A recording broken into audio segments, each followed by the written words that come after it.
ስንክሳር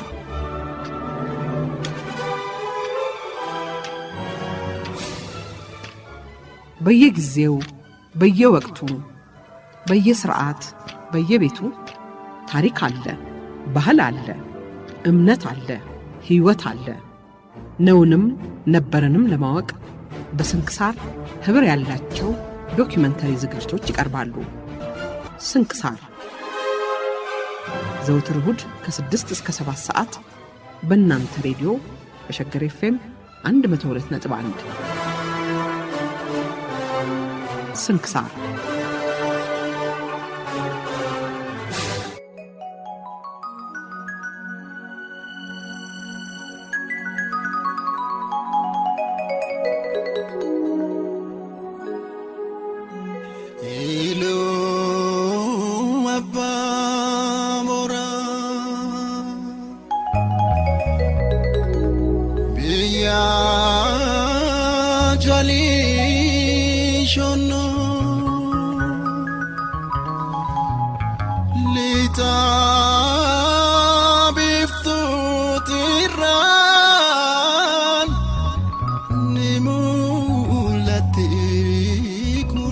ኢሉ አባቦራ ጎሬ ክፍል 1 ኢሉ አባቦራ ያ ፍሪሳ ባውጋ ቢያ ሜቲ ሻንቆ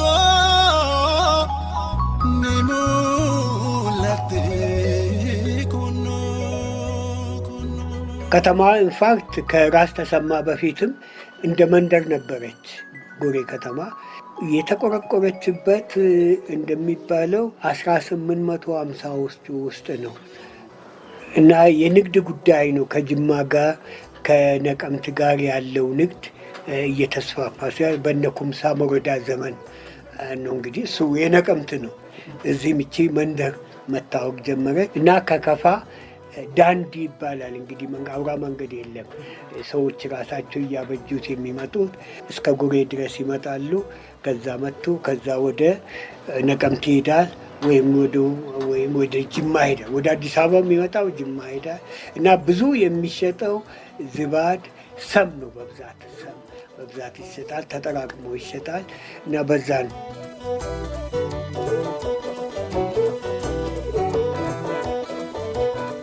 ራስ ተሰማ ከመጡ በኋላ መንገድ አበጁ። ያንኑ አሰፉ፣ ድልድይ እንዲሰራ አደረጉ በየቦታው እና ብዙም ረፍት አልነበራቸውም።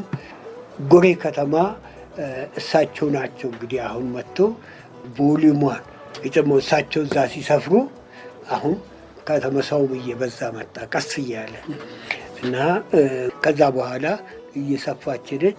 በጦርነት ምክንያት እንግዲህ ራስ ተሰማ ያን አካባቢ ሲይዙ መቼም አበባ ይዞ አልሄዱም እና ጦርነት አለ፣ መጋደል አለ። ፈተንሳይሉ የሚባል ጋር ያንን አገር ሲገዛ የነበረ ጋር ተዋግቶ እሱ ተሸንፎ ወደ ዲዱ የሚባል ቦታ ነው ሄደ ወደ ላይ ወደ ጫካ እና እሳቸውም ጊዮርጊስ ቤተ ክርስቲያን የሚባል አለ።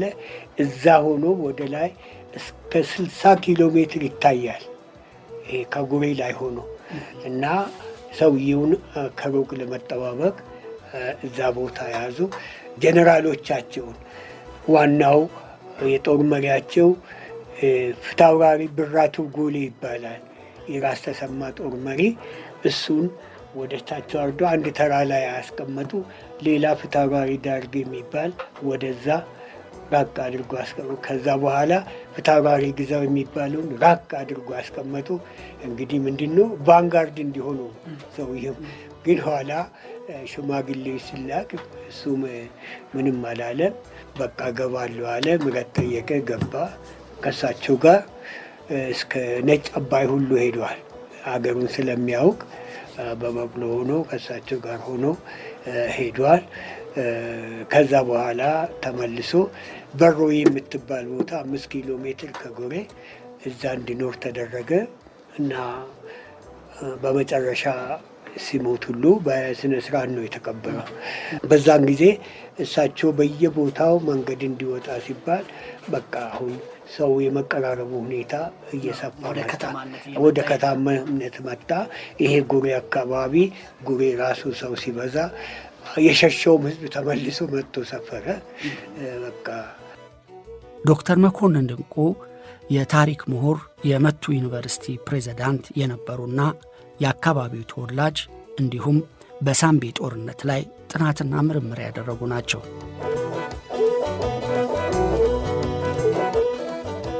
ግዞተኛውና መንግስታዊ ህገወጥነትን ለማጋለጥ ብርቱ ብዕራዊ ትግል ያደርግ የነበረው ደራሲ አቤ ጉበኛ እስከ 1961 ዓመተ ምህረት ለ3 ተከታታይ ዓመታት በእስራትና በግዞት ቆይቷል።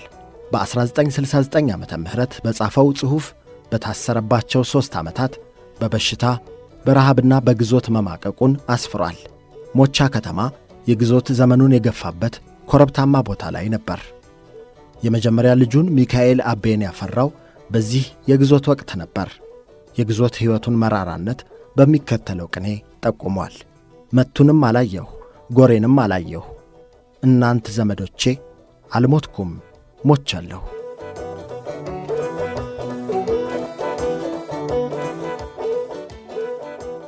ጎሬ ከተማ 1874 ዓ.ም እንደ ተመሰረተች ይነገራል።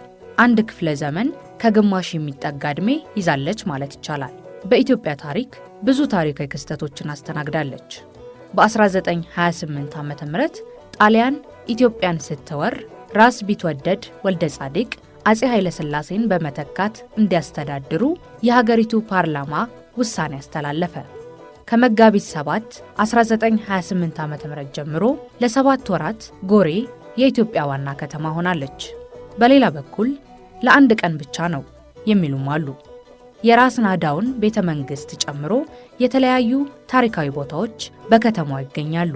የጳጳሳት መኖሪያ በ1906 ዓ.ም የተገነባው የእንግሊዝ ቆንስላ ከአንድ ክፍለ ዘመን በላይ የቆየ ሕንፃና ሌሎችም ይገኛል። ከቢቢሲ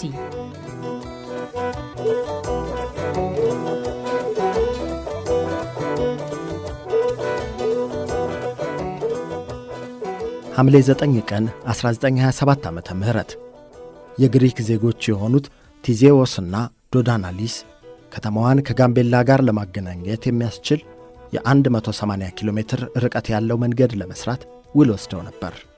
ይሁን እንጂ ከጅማ እስከ ጎሬ የሚወስደው መንገድ እስከ 1935 አልተገነባም ነበር። ስለሆነም ከጎሬ ወደ አዲስ አበባ ለመድረስ በጭነት በቅሎ ከ20 እስከ 25 ቀናት እንዲሁም በቅሎቻቸውን እየጋለቡ ከ14 እስከ 15 ቀናት ይወስድ ነበር። ሪቻርድ ፓንክረስት ፍሮም እንጦጦ ቱ ሪቨር ባሮ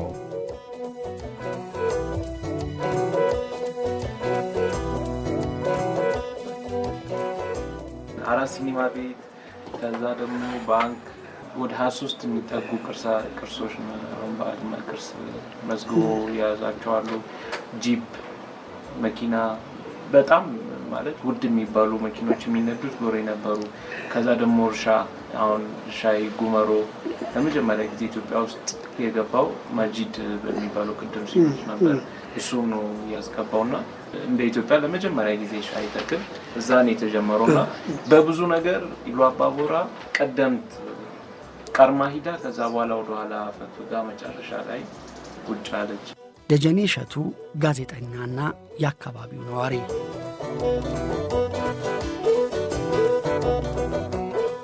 አብሮነት በጣም በብዙ መልኩ ሰው ተቀላቅሎ ማን ምን እንደሆነ መጠየቅ በጣም ትልቅ ነውር የሆነበት ሰው በሰውነቱ ብቻ የሚኖርበትና ብዙ አይነት እንስሳት አውሬ ምናምን ያለበት ከዛውን ሰው ከብቱን እንኳን ከታለበች በኋላ ላሞች ይለቀቃሉ፣ ደጅ ነው የሚያልፉት። ያ ማለት ምንም አሁን ኃይለኛ አውሬ የሚባለው እዛ ነው ያለው፣ ጫካ ነው ቦታው። ያ ነገር ሆኖ እንኳን አይናካም። መሬት ለመሬት የሚሄድ እባብ አሁን ብዙ ሰው ተነደፈ እንደዚህ ሆነ ሲባል አንሰማም። በጣም ከስንት ጊዜ ነው እና ሲሰማም ራሱ ወዲያው ሐኪም ቤት ሳይሆን ሰው እዛው መድኃኒት ቅጠል ምናምን ቆርጦ ያደርጋል።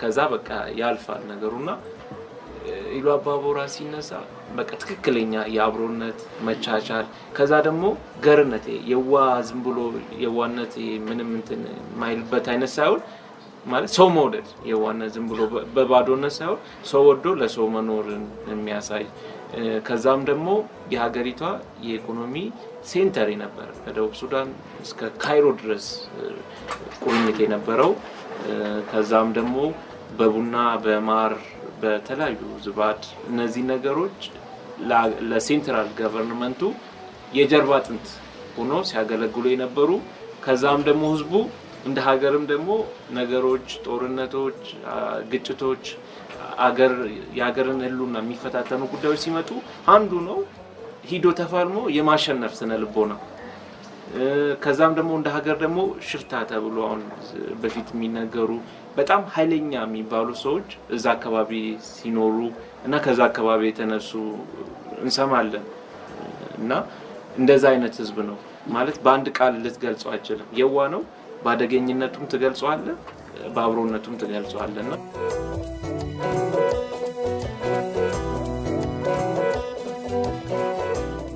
አዲስ አበባ ከመያዟ በፊት አንዳንድ እርምጃዎች በአስቸኳይ መውሰድ እንደነበረባቸው ግልጽ ነው። ለጥቂት ቀናት የመንግሥትን አስተዳደር ወደ ምዕራብ ለማዘዋወር ውይይት ተደረገ። እኔ የመንግሥት መስሪያ ቤቶች ወደ ጋምቤላ እንዲዛወሩ ደጋፊ ነበርሁ። ምክንያቱም ጋምቤላ በባሮ ወንዝ ላይ እንደ ወደብ ስለምታገለግልና የእንግሊዝና የሱዳን የንግድ እንቅስቃሴም ስለሚደረግባት ነበር። በኋላ የተመረጠው ግን ይህንኑ ወንዝ ተከትሎ ወደ ውስጥ ገባ ያለው ጎሬ ነበር። የመንግሥት ሹማምንት ይህን ዕቅድ ተግባራዊ እንዲያደርጉት ብገፋፋም ከውይይት በስተቀር ሥራ ላይ አልዋለም። ለማንኛውም ጥያቄ መልሱ ሁልጊዜም እሺ ነገ ሆነ። ጆን ሃዛዌይ ስፔንሰር።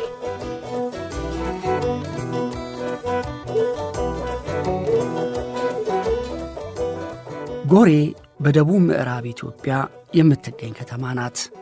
ከመቱ ከተማ በስተደቡብ ትገኛለች። ጎሬ እንደ የትኛውም የሀገሪቱ ከተሞች በተለይ እንደ አዲስ አበባና ሐረር መሳ ለመሳ የሆነ ስልጣኔና እድገት የነበራት ከተማ ነበረች። በአዲስ አበባ የነበሩ የእድገትና የስልጣኔ መገለጫዎች ሁሉ ጎሬ ነበሩ። ለአዲስ አበባ የመጣ እድገት ጎሬ ያልደረሰ ምንም አልነበረም። ይህ የሆነው ያለ ምክንያት አይደለም። ጎሬ የንግድ ማዕከልም ስለነበረች ነበር። ትምህርት ጎሬ ላይ በ1924 ነው የተጀመረው። ደጃዝማች መጂድ አብዱ የሚባሉ ግለሰብ ግቢ ውስጥ ነበር 150 ተማሪዎችና 5 መምህራን ግብፃውያንን ጨምሮ እስከ ጣሊያን መግባት ድረስ በዚህ ሁኔታ ትምህርት ቀጥሏል። ጣሊያን በኢትዮጵያ ኃይል ተሸንፋ ከሀገር ከወጣች በኋላና ንጉሡ ከስደት ሲመለሱ ትምህርት ጎሬ ላይ በአዲስ መልክም ተቋቋመ።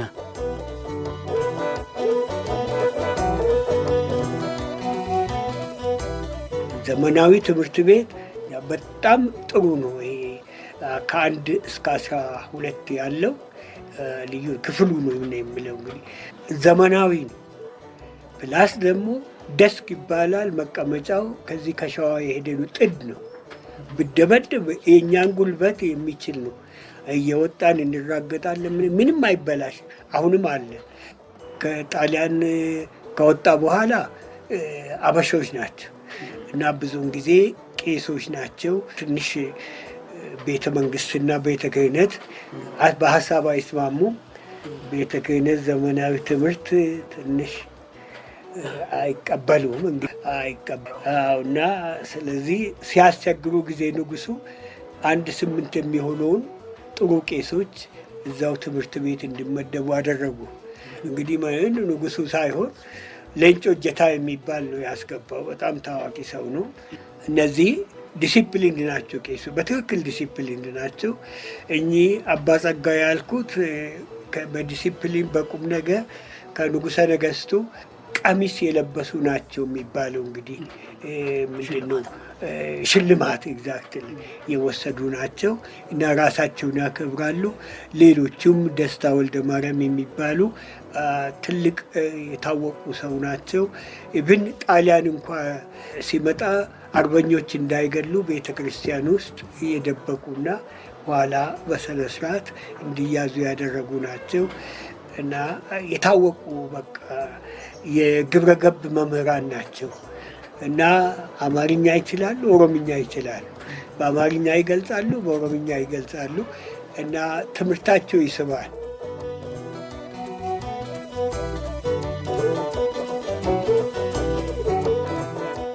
ትምህርት እንግዲህ ብርቅ ነው፣ ያን ጊዜ ብርቅ ነው። እኛ የድሆች ልጆች ነን። ይሄ ማሱ አሁን የገባው የድሃ ልጅ ነው። ከኛ በፊት የነበሩ ከ1934 እስከ 1940 ምናምን የባለባል ልጅ ግቡ ተብሎ በግድ ነው የገቡት። በግድ ነው ሁሉም የባለባል ልጅ ማንኛውም ልጁን እንዲልክ ተባለ እና 4ኛ ዓመት ሲገቡ ምን አይነት ፕሮፓጋንዳ ከየት እንደመጣ አይታወቅም። ከ4 ክፍል በኋላ መማር ዋጋ የለውም። ጣሊያንም በፊት እንደዛ ብሎ ነበር። አሁን ደግሞ በሌላ ቨርሽን ነው የመጣው። ንጉሱ እንዲህ ሲያደርጉ መሬታችሁን ሊወስዱባችሁ ነው እና ስለዚህ ሲሉ ሁሉም ልጆቹ መለሰና በአጥቢያ ዳኛ ነው የሚባሉት ጸሐፊ ያደረጉት። በሙሉ ጸሐፊ ሆኖ አሁን ከዛ ይሄ እኛ ከዚህ ግባ የሚባል የድሃ ልጅ ገበሬው ማን ሁሉም በቃ ገባ። አሁን እንግዲህ እነሱም በማየት ነው። እነሱ ጸሐፊ ከሆኑ እኛም እንደዛ ክብር ይኖረናል ብለን ገባን እና ስንገባ አስተማሪዎችም እያበረታቱ በቃ ሄዱ።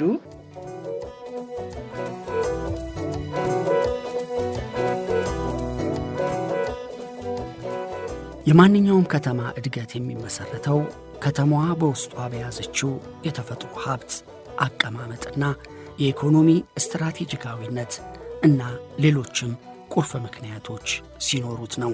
የጎሬ ከተማ እድገት በከፍተኛ ሁኔታ እየተሻሻለ የመጣው ከ1904 በኋላ እንደሆነ ይነገራል። ምክንያቱም ኋላ በጣም ያደገችው ከ1904 በኋላ ነው። እንግሊዝ ከኢታንግ ወደ ጋምቤላ የአሁኑ ጋምቤላ ሲመጣ ያኔ ነው ያደገችው።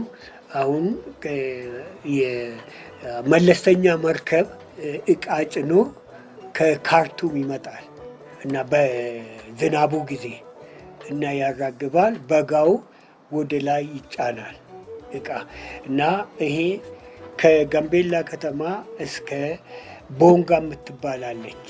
ከዛ በኋላ የቡሬ ስካርፕመንት ተረተር እንዲህ ወደ ላይ ይቆማል እና እስከዛ ድረስ በሎሪ ትንንሽ መኪናዎች እንደው የእንግሊዝ መኪና እስከዛ ድረስ ይመጣል። እንግሊዝ የሰራ መንገድ ናት እና ኃይለ ሥላሴም በኋላ እንዲሰራ ገንዘብ ኮንትሪቢዩት አድርጓል። ትንሽ ተሰርቷል።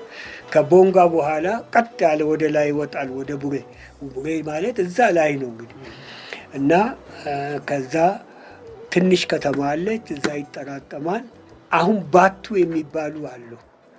ባቱ በተሸካሚ ማለት ነው። ወይ በጀርባው ይሸከማል ወይ በጭንቅላቱ ይሸከማል። ከዛች አንስቶ እስከ ቡሬ ከተማ ያንን ስካርፕመንት ጋር ተረተሩን ይወጣል። በጣም አስቸጋሪ ነው ይሄ እና ከዛ ወደ ጉሬ ያመጣል። እነዚህ እንግዲህ የአገሬው ገበሬዎች ነው። አሁን ካሽ ገንዘብ መጣ። ድሮ እህል ነው የሚሰጠው ለነፍጠኛ፣ ምግብ ነው የሚያበላ። አይ ገንዘብ አምጣ ተባለ። አሁን ያችን ገንዘብ ለመክፋት ገበሬው እዛ ሄድና እቃ ተሸክሞ ያመጣል።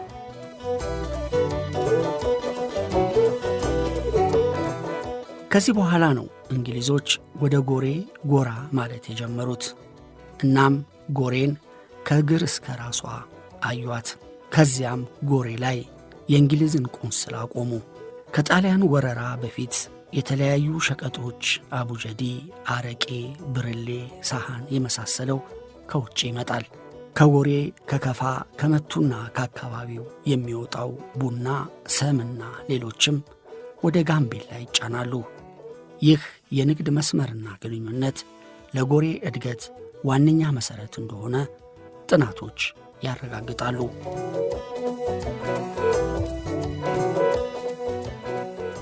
እንግሊዞቹ የመጡት ጋምቤላን ኢንዳይሬክትሊ ለመያዝ ነው። በምኒልክን አታለው ኢንኮቴሽን ማርክ የሚታለል አይደለም። እሱ አታለው ቀስ ብሎ ከኢታንግ 90 ኪሎ ሜትር ገባ አብሎ ቦታ ለመያዝ ነው ዋና ፍላጎታቸው፣ ንግዱ አይደለም። እና ከገቡ በኋላ ንግድ እንዲስፋፋ አደረጉ። ንግዱ ኢትዝ ሚንስ ቱ አን ኤንድ መግቢያው ነው እንጂ እሱ አይደለም ታርጌታቸው። እና ንግዱንም የሚያካሂደው እንግሊዞቹ ሳይሆን ከብሪቲሽ ኮሎኒ ውስጥ የነበሩ ሱዳንና ግብጾች ናቸው የሚያካሂዱት። እና ካይሮ ላይ ካርቱም ላይ ሆኖ ሰዎች ይልኩና እቃ ተሽጦ ቡናና ሰም እየሄደ እዛ ይሸጥላቸዋል። አሁን እንግሊዞቹ መጥቶ እንደው ቦታውን አዩት። በመጨረሻ ብሪቲሽ ካውንስል የተቋቋመው ነገሩ ጎሬ ፍለጋ አይደለም፣ የስሌቨሪ የማጥፋት ጉዳይ ነው። ምንድነው ስሌቨሪ ዋዝ አን አሴት ዋንስ አፖን ታይም ለአሜሪካም ለእንግሊዝም ለማንም። ከኢንዱስትሪያል ሪቮሉሽን በኋላ ማሽነሪ ስለመጣ የሰው ፍላጎት እየቀነሰ መጣ። አሁን ማሽነሪ ብዙም ቦታ ሰውን ሪፕሌስ ጀመረ። በትራክተር ማረድ ስለተጀመረ የባሪያ ጉልበት እና ስሌቨሪ ቢኬም ኤሊያብሊቲ ዕዳ ሆነ። ይበዛሉ፣ ቦታውም ይስማማቸዋል አሜሪካን እና ከዛ በቃ ስሌቨሪ እንዲጠፋ አሉ። በእንግሊዝ ተጀመረ፣ በአሜሪካን ስሌቨሪ እንዲቀር ተደረገ። በዛው ኢትዮ አፍሪካ ውስጥም ማጥፋት ሲጀመር ኢትዮጵያ ውስጥ ግን አልጠፋለች ስሌቨሪ። በቃ ኢትዮጵያን ሽፍታ የሚባሉ ሽፍታ ያው የኢትዮጵያዊ ቃል ነው። ሽፍታ እንደ ሮቢን ሁድ ያሉ ጫካ ውስጥ ሆኖ ጥቃት የሚከላከሉ ፋኖ ጋር ፋኖ እንደማለት ፋኖ አሁን ጥቃት የሚከላከል ነው። ድሮ ካሳ ተሰማ ፋኖ ፋኖ እያለ ዘፈኑ ውስጥ የዚህ ሰው ለጥቃት ለመከላከል የወጣ እንጂ ዱርዬ ወይም ደግሞ ዘራፊ አይደለም። አሁን እነዚህ ፋኖ ሽፍታዎች ይህንን ስሌቨሪ አንደርግራውንድ መሸጥ ጀመሩ። ሲጀምሩ ይሄን ለማቆም ታች ሜጋ የሚባል ከተማ ዳርቻ ላይ፣ ከዛ በኋላ ዳንግላ ጎጃም ውስጥ፣ ጎሬ የተለያየ ቦታ አቋቋሙ እንግሊዞች እና ለመቆጣጠር ነው። ስሌቨሪ ባርነት ለመቆጣጠር ነው። ያው አልተቻለም። ቆይቶ ኋላ ጣሊያን ነው ያጠፋው። እሱ ታሪኩ ረዥም ኮንትሮቨርሻል ነው። በዛን ጊዜ ነው የተቋቋመው ብሪቲሽ ካውንስል። በኋላም ተመልሶ ከጣሊያን ከወጣም በኋላ እዛው ቀጠለ እና አመጣጡ ለዚህ ነው እንጂ ሌላ አንድ ቦታ አይደለም። እንግዲህ ብዙ ቦታ ነው የተቋቋመ። ፐሪፈሪ ላይ ዳርቻ ላይ ሲዳሞ ጫፍ፣ እዛ ቦረና ጫፍ ላይ፣ ጎጃም እንደዚህ፣ ሉባቦር እንደዚህ እነዛ ነው የተቋቋመው። ከዚህ የበለጠ ግሌሪንግ ነገር ያመጡት የለም። እርሻ አላስተማሩ፣ ቡና መትከል አላስተማሩ፣ ምንም ያመጡት የለም። ፎርዛት ማተር ቡና በስነ ስርዓት እንዲተከል ያደረገ ከበደ አቦዘን የሚባል እዛው ሉባቦር የተወለደ ኋላ ጤና ጥበቃ ሚኒስትር የነበረ እሱ ነው አንድ ፖርቹጋላዊ ቀጥሮ ቡና በስነ ስርዓት ህዝቡ እንዲተክል ሲያስተምር የነበረ።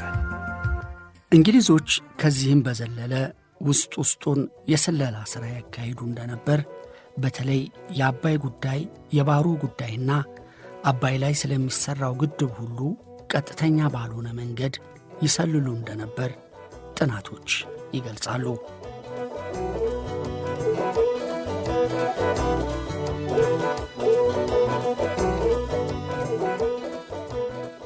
ጎሬ፣ ሐረር፣ አዲስ አበባ በተመሳሳይ እድገት ላይ ነበሩ ስንል የንግድ እንቅስቃሴዎቻቸውና የሸቀጥ ልውውጥ፣ የቀረጥ ታክስ ጥቅሞች ሁሉ ተቀራራቢ እንደነበሩ ለመግለጽም ጭምር ነው። በተለይ ጎሬ የባሪያ ንግድ፣ የዝሆን ጥርስ ንግድ፣ ዝባድና ሰም ዋነኛው የንግዷ አንቀሳቃሽ እንደነበሩ ይነገራል።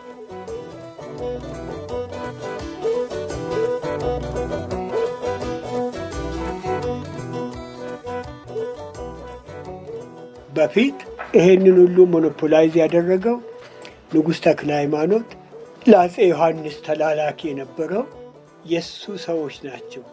ራስ ደረሰው የሚባለው ይህንን ሁሉ ከጅማ ከኢሉባቦር እየገዛ በጎንደር በኩል በትግራይ በኩል ውጭ ይሄዳል እና ኮመርሻል ላይኑ ከኢሉባቦር ከጅማ ከከፋ ተነስቶ በነቀምት አድርጎ ከዛ ባሶ የሚባል አለ ማዶ ጎጃም ውስጥ ከዛ አድርጎ ጎንደር አድዋ ምጽዋ ይሄ ኮመርሻል ላይን ነው እና አፄ ዮሐንስም በደንብ የያዙት ነው እና ኋላ ምኒልክ ደግሞ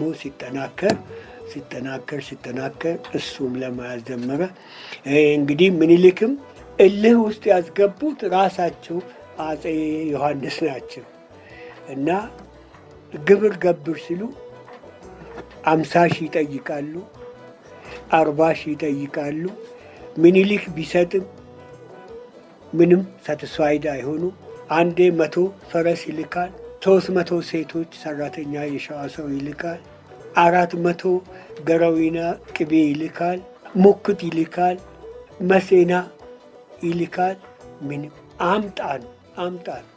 አዎ ምኒልክ ራሱ በቃ ሰው ሲያኮርፉበት ራሱ ነው የጀመረው። እንግዲህ አሁን በቃ እኔ ለምን ያልይዝም ብሎ እሱ ደግሞ በዚህ ጀመረ። በትንሽ ጊዜ ውስጥ 1882 ራስ ደረሶን ራስ ጎበና የሚኒሊክ ዋናው ጀነራል ኢምባቦ ላይ አሸነፈ። 1882 በቃ ከዛ በኋላ ወደ ታች መውረድ የለም። ሚኒሊክ ያዘ። ራስ ጎበና እነዛን በየቦታው እየሄደ ገብሩ እያለ ተመለሰ። ከዛ ራስ ተሰማ ሄዱ። ታርጌቱ ኮመርስ ነው። ታዲያ አንዴ ሚኒሊክን አሳደገው። ይሄ መሳሪያ ለመግዛት አመችም።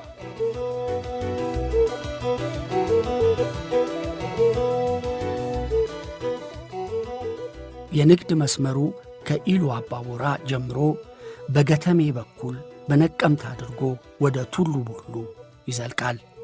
የጅማ የከፋና ወደ ታች ያሉት በሙሉ በቲፒ አቋርጠው ቱሉ ቦሎ ይደርሳሉ። ከቱሉ ቦሎ በኩል በሮጌ አድርጎ ወደ አንኮበር ይዘልቃል። ዋናው መዳረሻው አልዩ አምባ የተባለው የንግድና የታክስ ማዕከል ነው። ይህ የንግድ መስመር የአፄ ምኒልክን አቅም ያጎለበትና ሀገራዊ አንድነትን ለማስጠበቅና ለሰላም ድጋፍ የሆነ ጠንካራ ኢኮኖሚ እንዲኖር ያስቻለ ነበር።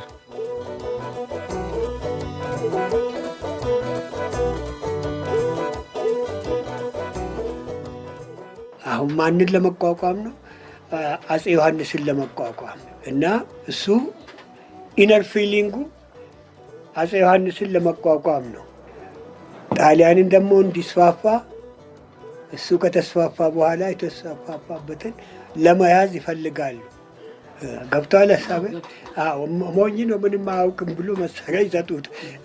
እሱን የመሰለ ነው በአስተዳደር ገብቷል። አያቱ አስተዳዳሪ ነው፣ አባቱ አስተዳዳሪ ነው። 7 ጄኔሬሽን የእሱ ዘመድ አስተዳዳሪ ናቸው እና አኩሙሌቲቭ ካልቸር አለው ምኒልክ።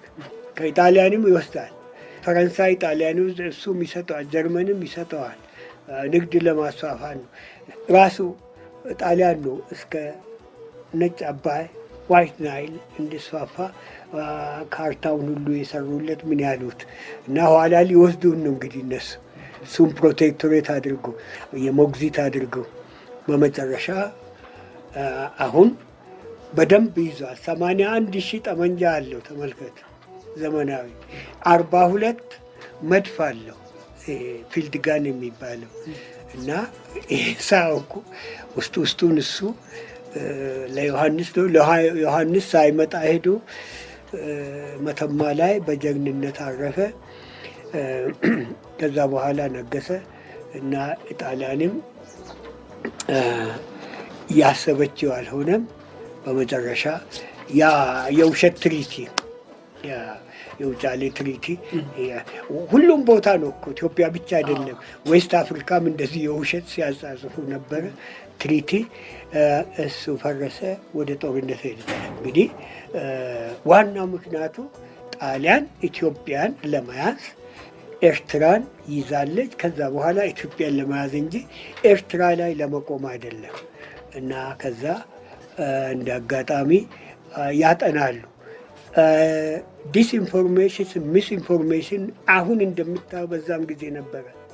እና ኢትዮጵያኖቹ ምኒልክ ምንም የለውም የራሱ ጦር 30 ሺህ ያለው አንዱ 12 ሺህ ያለው ይላል። ጣሊያንን እኮ እያሳሳቱ ነው። ወራስ ኢትዮጵያ እንደ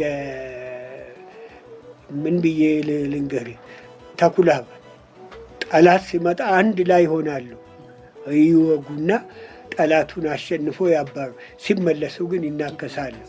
ኢትዮጵያኖችም እንደዛ ነው። የውጭ ጠላት ሲመጣ ይተባበራሉ። አንድ ጊዜ ብቻ አይደለም።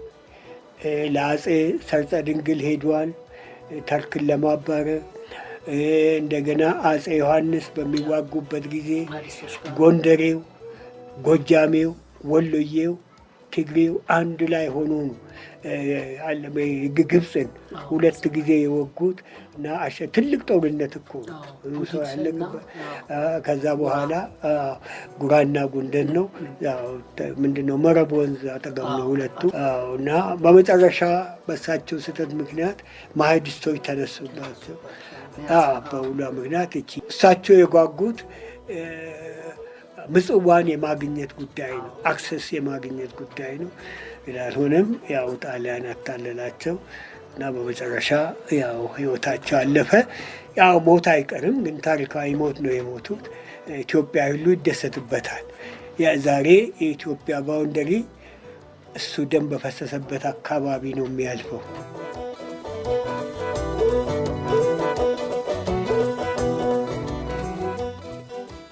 ተፈጥሮ የደረሰውን የቡና ፍሬ እንጆሪ መስሎ ወደ ጥቁር አረንጓዴነት ቀለም ከሚያደሉት ወዛም ቅጠላቅጠሎች ጋር እያነጻጸረች ምንጮችና ጅረቶችን በጥራታቸው ኩል መስለው ከሚንጣለለው ሰማይ ጋር እያወዳደረች የንብ መንጋዎችን ከአንዱ ቀፎ ወደ ሌላው እያዘመተች በየሜዳው አበቦችን እያፈነዳች ትሳለቃለች፣ ታሾፋለች። ለአንድ አፍታ ቆሞ የሚያደንቃት የለም። የጠዋት ፀሐይ ወርቃማ ጮራዋን ፈንጥቃለች። ሜዳዎች ዕንቁ እየተፈጨባቸው አረንጓዴ ወፍጮ መስለው ተንጣለው ተኝተዋል። በባለሙያ ፈታይ የተነደፉ የሚመስሉ አንዳንድ ጉሞች እንደ ወንፈል ጥጥ ጉች ጉች ብለው ለጠራው ሰማይ የበለጠ ውበት ይለግሱታል። ጉሬዛዎች አንዴ ደረታቸውን አንዴ ደግሞ ጀርባቸውን ለፀሐይ እየሰጡ ከአንዱ ዛፍ ወደ ሌላው በአየር ላይ እየተንሳፈፉ እየተገለባበጡ ይዘላሉ። በዓሉ ግርማ የኢሉ አባቦራን ሱጴ ቦር ተፈጥሮ በህሊና ደወል።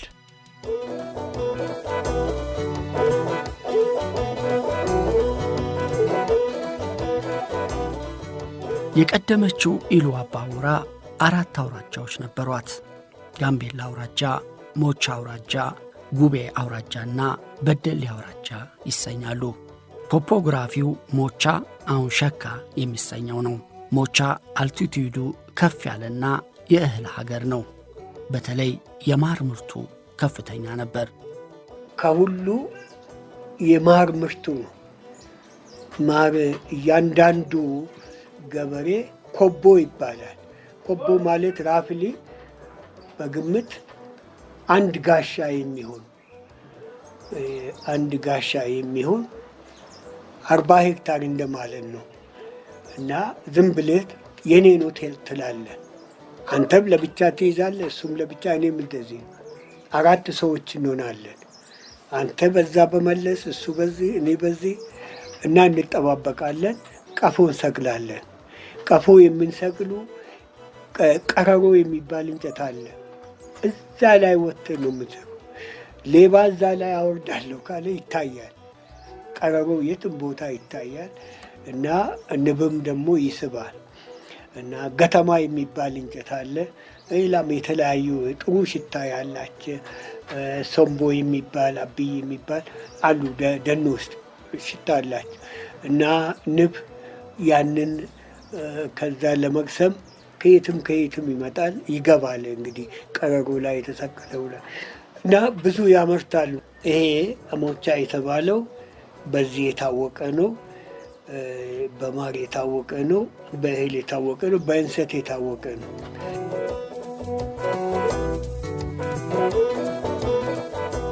ጎሬ የአየር ጸባዩ ወይና ደጋ ነው። በቡናና በሌሎች እርሻዎች ይታወቃል። በደሌ ደግሞ በተለይ በአዝመራው የሚታወቅ ነው። በእህል ነው። ጤፍን በደንብ ይዘራሉ። ገብስ፣ በቆሎ፣ ማሽላ በጣም ይዘራል። በተለይ በቆሎና ማሽላ፣ ጤፍ በጣም ይዘራል እና ይሄ በደሌ የጥጋብ ሀገር ነው። ብዙውን ጊዜ ወደ መቱም ከዛ ነው የሚሸጠው። መቱ የቡና አለ የሚባለው የቡና ሀገር ነው። እናም ቡና በጣም ይረባል። ታች ደግሞ ቡሬ የሚባል የጎሬ አውራጃ አንዱ ወረዳ ነው። የእህል ሀገር ነው። ቅመም የሚበቅልበት ነጭ አዝሙድ፣ ጥቁር አዝሙድ የሚባለው ሽንኩርት፣ ምን ኤቭሪቲንግ እዛ ነው እና ለጎሬ ለመቱ ሰፕላይ የሚያደርግ ነው። እህል በጣም ይሆናል። በተለይ በቆሎ በጣም ይሆናል። ጤፍ ይሆናል። ጤፍ ትንሽ ጤፍ ትባላለች፣ ሳይ ትባላለች። በጣም ያመርታሉ እና በ2 ወር የምትደርስ ናት እና ይሄ ሁሉ ጎሬ እንግዲህ ተራራ ላይ ነው። እህል የለውም። ከነዚህ የሚመጣውን ነው እየሸመተ ነው። በተለይ ከሞቻ የሚመጣው ነው በተለይ ይዞት የነበረው። አሁንም ቢሆን ከሞቻ ይመጣል።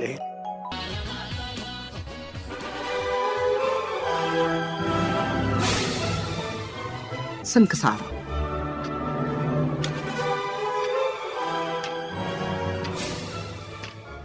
በየጊዜው በየወቅቱ በየስርዓት በየቤቱ ታሪክ አለ፣ ባህል አለ፣ እምነት አለ፣ ሕይወት አለ።